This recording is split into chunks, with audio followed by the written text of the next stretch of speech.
Saya Aulia Latifasari, absen 6. Saya Marha Chandra Wiratama, absen 17. Saya Reka Nanti dari absen 25. Kami di sini akan menjelaskan mengenai fluida statis yang terdiri dari yang pertama hukum hidrostatis, kedua hukum Archimedes, dan ketiga hukum Pascal.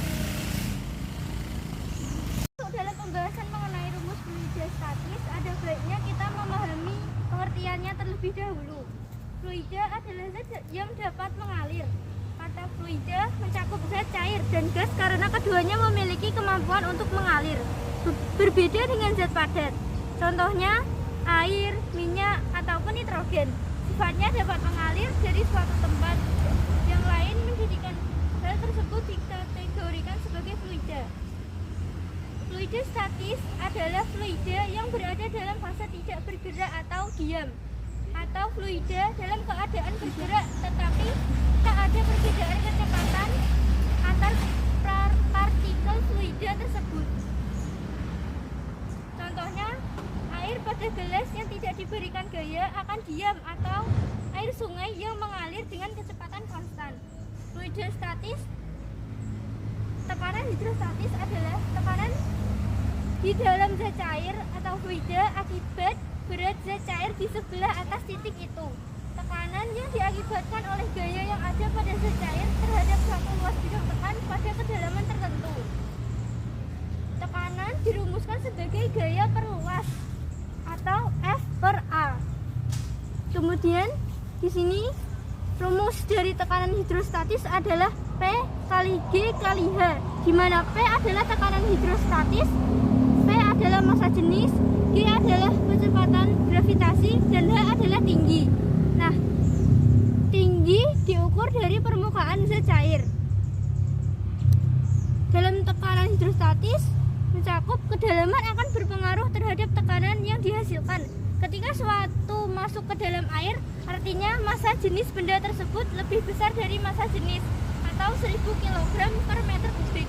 Semakin tinggi kedalaman air atau H, maka tekanan yang akan didapat juga semakin tinggi. Berikut contoh soalnya. Sebuah alat pengangkat mobil menggunakan luas penampang pengisap kecil 10 cm kuadrat dan pengisap besar 50 cm kuadrat. Berapakah gaya yang harus diberikan agar dapat mengangkat sebuah mobil 20.000 Newton? Nah, di sini diketahui bahwa A1 sama dengan 10 cm kuadrat, A2 50 cm kuadrat, dan gaya kedua 20.000 Newton. Ditanyakan F1. Maka F1 per A1 sama dengan F2 per A2. Maka didapatkan F1 per 10 cm kuadrat sama dengan 20.000 Newton per 50 cm kuadrat sama dengan 40.000 Newton. Di sini saya akan menjelaskan tentang hukum hidrostatis. Berbunyi tekanan hidrostatis di setiap titik pada bidang datar dalam zat cair sejenis yang berada dalam keseimbangan adalah yang sama. Besar tekanan hidrostatis suatu zat cair tidak dipengaruhi oleh tempat atau wadah zat cair, namun dipengaruhi kedalaman zat cair. Jika terdapat titik A, B, C, D, besar tekanan hidrostatis dapat dirumuskan pH sama dengan pHb sama dengan pHd sama dengan P kali G kali H. Contoh, kolam sedalam 3 meter jika ingin menghitung tekanan saat berenang di kedalaman 0,5 meter saat berada di dasar, bagaimana caranya? Apa kita perlu menyelam dan merasakan bedanya tekanan di kepala kita antara di 0,5 meter dan dasar secara langsung?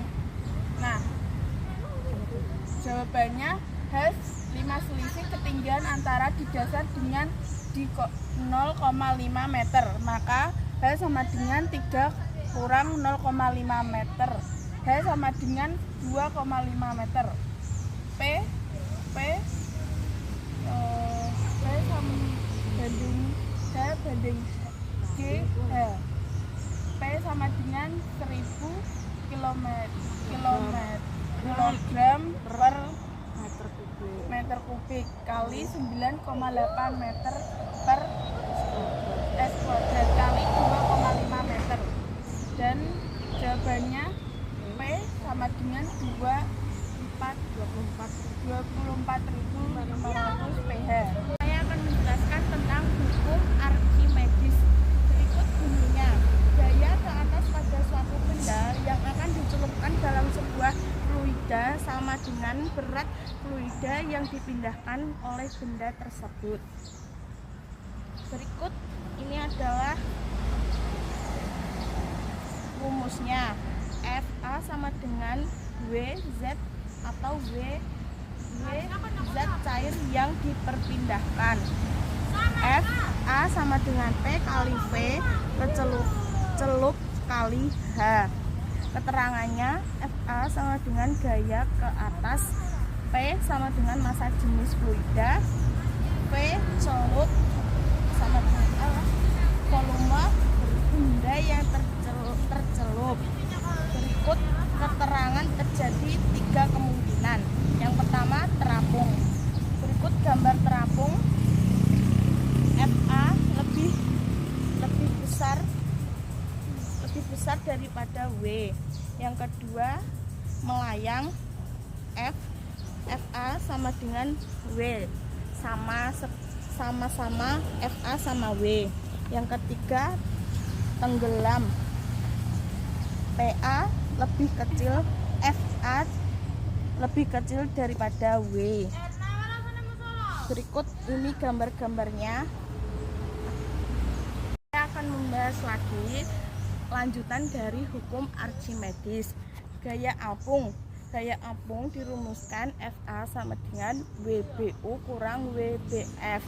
Yang dirumuskan WBF yaitu berat benda dalam fluida, sedangkan WBU berat benda di udara. Contoh soalnya sebagai berikut. Sebuah bola pecel ditimbang di udara beratnya 50 Newton. Ketika bola tersebut ditimbang di dalam air beratnya menjadi 45 Newton. Berapa gaya ke atas yang diterima bola pecel? Jawabannya D1 sama dengan WN sama dengan 50 Newton, WA sama dengan 45 Newton. D2 nya ditanyakan FA. Jawabannya FA sama dengan WU kurangi WA sama dengan 50 Newton kurangi 45 Newton sama dengan 5 Newton. Dan berikut contoh-contoh gambarnya, tapi tidak digambar. Inilah contohnya: kapal selam, kapal laut, galangan kapal, dan balon udara, dan lain-lainnya. Yang bernama Retno Diarintanti mau menjelaskan hukum Pascal yang berbunyi tekanan yang dikerjakan pada suatu zat cair akan menyebabkan kenaikan tekanan ke segala arah dengan sama rata. Rumusnya P1 sama dengan P2, F1 per A1 sama dengan F2 per A2. Keterangan: F1 gaya pada piston 1, F2 gaya pada piston 2, A1 luas penampangan piston 1, A2 luas penampangan piston 2 sama dengan 0,04 meter kuadrat dan A2 0,10 M kuadrat. Jika gaya masukan F1 sama dengan 5 Newton, maka keluaran gaya maksimum adalah pembahasan F1 per A1 sama dengan F2 per A2 5 Newton per 0,04 meter kuadrat sama dengan F2 per 0,1 meter kuadrat. F2 sama dengan 5 Newton kali 0,1 M kuadrat per 0,04 M kuadrat sama dengan 12,5 Newton. Misalnya ada gelas berisi air, lalu di atasnya terdapat piston dengan ukuran yang sama seperti luas permukaan gelasnya. Piston tersebut menekan si air dengan gaya 5000 PA, maka tekanan yang ada di air akan meningkat sebesar 5000 PA. Penerapan contohnya rem hidrolik, mesin hidrolik, pengangkat mobil, dongkrak hidrolik, piston hidrolik pada ekskavator, tensimeter.